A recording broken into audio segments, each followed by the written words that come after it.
Hey everyone, and welcome to my next Let's Paint. We're doing Alanis Sallustis. I'm sure I butchered her name. She's the new Basilean hero for KoW Champions. I started off with a black Zenithal Prime after I broke her mace and decided to swap out her sword. Not a big lot of work there, just chopped it off, put a little pin in, and stuck the sword on. Fits with the lore from the book, so I kind of dig it. Let's get into it.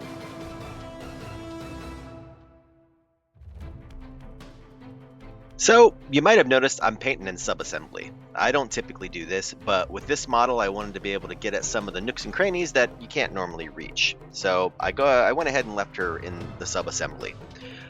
That's going to allow me to get to the book and do some hopefully presentable looking scripting on it, but I'll let you judge that. To get things started though, her cloak, surcoat, all the fabric-y materials, the big flowy stuff, we're going to do with Payne's Gray. With our dark spots done, we're going to do a mix of Payne's Gray and dark Ivory 1:1 to get a highlight tone, and we're going to apply that into the areas that we didn't cover with the Payne's Gray.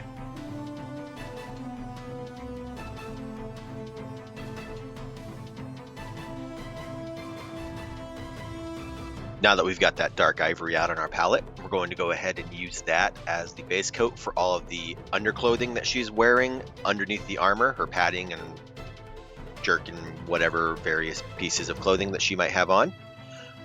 You'll note I'm focusing on the legs that are attached to the base right now. I don't do a lot in this video of showing the upper body. The process is just the same across the entire mini. So just, repeat blue fabric steps on blue fabric and white fabric steps on white fabric all throughout the model. I just want to be able to focus in on the core painting here and what I did to achieve the effect that I've gotten. So now we're going over to dark neutral gray. We're going to apply this in all the shadowed areas of the armor. Like the Abyss I painted before this, I'm not doing full metallics, but I'm also not doing non-metal metallics. One, because I can't pull off NMM convincingly yet. So I want to use the metallics, but I also don't want the model to be completely coated in metallics and look like a disco ball from across the table. So I'm using the dark neutral gray as the shadow tone, and then we'll build up the highlight areas with dark and light metallic to give off the idea that she's wearing metal without having to just douse her in metallic paint.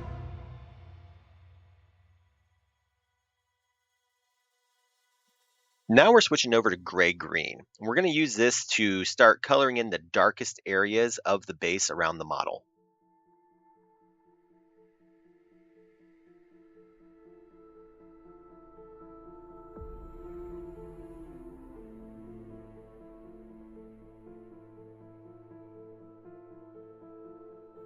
Now we're going to mix in a little bright neutral gray to that gray-green just to bring it up a little bit and do the less shadowed areas, leaving the whitest area for just bright neutral gray here in a moment.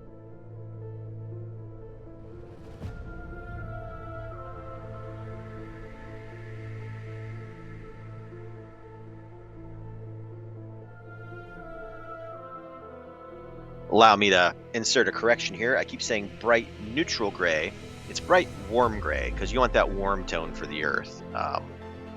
My brain defaults to neutral because I use it for a lot of stuff. But yeah, bright warm gray for the base here. And just straight bright warm gray at this point for our highest spot. We're just prepping this for an OSL effect off of the sword when we get to the end of the model. Now for the stones that she's standing on and the columns that have fallen around her, we're going to use warm gray as our mid-tone for that.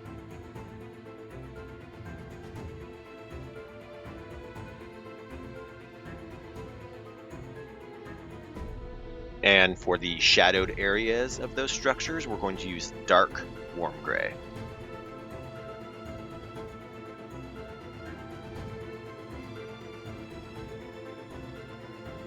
All right, enough with that base. Now we're back to the armor. We're going to use dark silver here as our essentially mid-tone for the armor. We're going to apply this in all the areas that we did not do our dark neutral gray, so as to start bringing that metallic sheen into the armor. Well, with our armor base on, we're going to switch over to warm brown, and we're going to use this for any leather straps or articles that she's wearing. So boots, gloves, straps on the plate.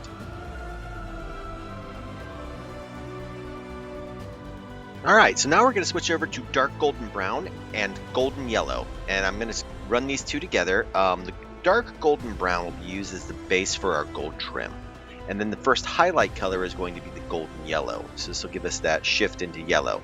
We'll finally come back and highlight all of it using rich gold after we're done with that. So that'll give us the look of the gold without, again, getting the disco ball of just coating the entire thing in metallic paint. And again, this is a personal preference thing. If you would rather just hit it with metallics, then I would say do the rich gold up to a bright gold for the highlight. Or you could go with like a bronze as your base and then do the rich gold as the highlight, whatever your preference is. So now that we have all of our bases established, what I'm going to do is take black wash, and I'm going to mix this 3 parts, 1 each, black wash, water, and glaze wash medium. This will thin down the wash and allow it to spread out without hue shifting our colors too dark. It'll just help us pick out the recesses and bring out some of the details and allow us to highlight up afterwards using our original midtones so that we don't have to go overly bright with everything.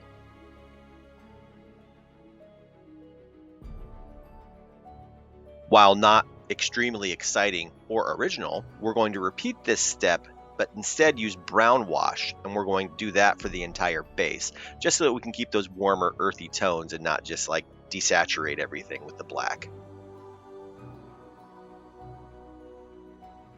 With the washes dry, we're going to come back in with our bright, warm gray, just to reestablish some edge highlights along the rock faces and whatnot that she's standing on, and that'll help pick out when the OSL gets applied later. Now we're going to come in with the rich gold and apply our edge highlights to the gold trimming on the armor. I find it best to do the gold before the silver, because if we have any spillover or slips while we're working with the gold, the silver that we apply for the rest of the plate mail can be used to cover those mess ups up. We'll slip back over to the dark ivory for a minute just to go ahead and hit the highest points of the fabric that's exposed, just to make sure that it's got a nice little highlight on it. Okay, now we're over to the silver, and we're going to use this to apply the highlights for the plate mail. So we just want this in the areas that are exposed to the most light. So keep this, in this case, towards the right side of the model where her glowing sword is being held up.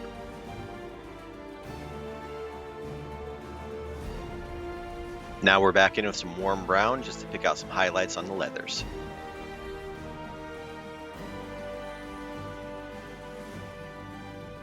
Now we're going to go back to our Payne's Gray and Dark Ivory mix to reestablish some of the highlights along the edge of the cloak. You're also going to note that I use some short slashy strokes, and that is to establish a little bit of texture in the fabric just to differentiate the feel of it from like the armor.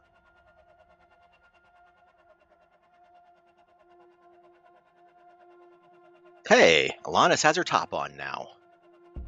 Okay, so we're going to switch over to painting the skin tone on this model. Not a lot of skin showing, which is pretty common for Basileans, but what is important. We've got face and a little bit of arms sticking out. So to paint her up, we're going to use shadow flesh, then a mix of shadow flesh and bright shadow flesh, finally with a highlight of bright shadow flesh. After I establish the base tone with regular shadow flesh, I'm going to take the ivory, that's the dark ivory that's already on my palette, and I'm going to use that to put in the eye sockets, as well as hit those teeth that are showing from her shouting face. And then using the Payne's Gray that's on the palette, I'll go ahead and dot in her pupils with that. I'm going to do that after establishing the base tone, because once that's done, it doesn't really matter if we spill out of those lines when we're putting the eyes in. We can go back in and clean up with our base tone before applying our first and second highlight.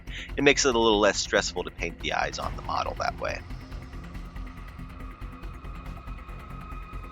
Far easier is using the transparent brown here to base out her hair. Since we've already got the zenithal established, we'll let the transparent brown do the work for us, and it'll work a lot like a speed paint. It applies slightly differently, but It feels more like regular paint. It's not going to run everywhere on you, but the effect is going to be similar, is that we're going to get that zenithal to pop out and still establish it as a dark brown hair that's going to fade into a really dark brown on the back where we have only shadow. Now we're going to use a little bold titanium white.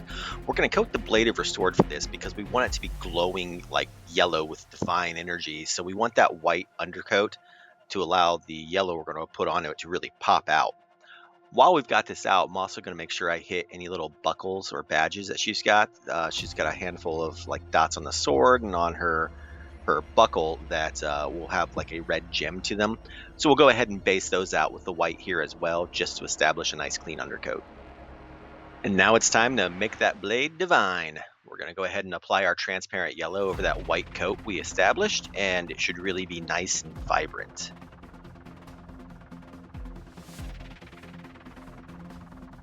Now we'll go ahead and hit those gemstones with a little transparent red.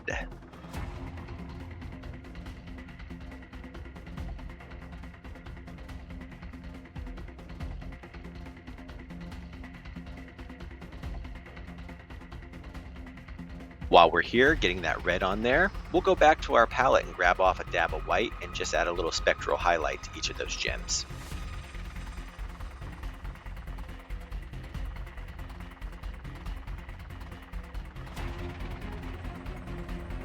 Well, we're coming to the end of this, so let's get some pages painted on this book. We're going to use Khaki and just apply a thin base coat over the book. Pages painted, we're going to switch over to transparent black and the tiniest little brush we've got and just apply some squigglies that will hopefully look like there's something written on those pages and not just a toddler scraping a crayon across it.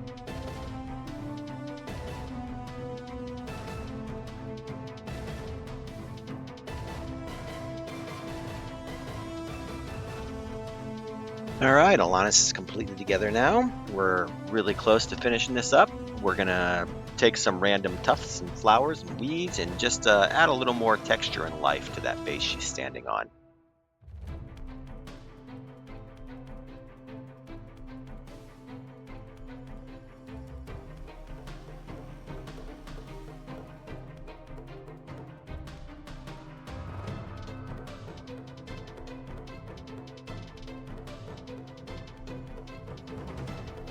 All right, here is now the controversial part of the video. I'm going to use an airbrush. I really don't know a good way to tell you to do this particular effect if you don't have an airbrush. I've thinned this down pretty much 2-to-1 transparent yellow to water, just so I can get a thinner spray. And I'm just going to apply this spray through my Sotar for a glow effect. Since it's transparent paint, it's going to shift the hue of the model without just flooding it with yellow, so all of the work that we've done will still be showing.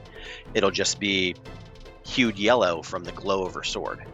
I'm sure there are painters out there that can pull this off without the airbrush, and if that's something you intend to try, I'd love to see what you get. But in this case, yep, I just doused her some thin transparent yellow paint. Well, my friends, we've reached the end of another Let's Paint video. If you've stayed this long, I appreciate you. I would ask that you like and subscribe. 90% of the people that view any of my content are not subscribed to the channel. I would like to grow it and, make it relevant.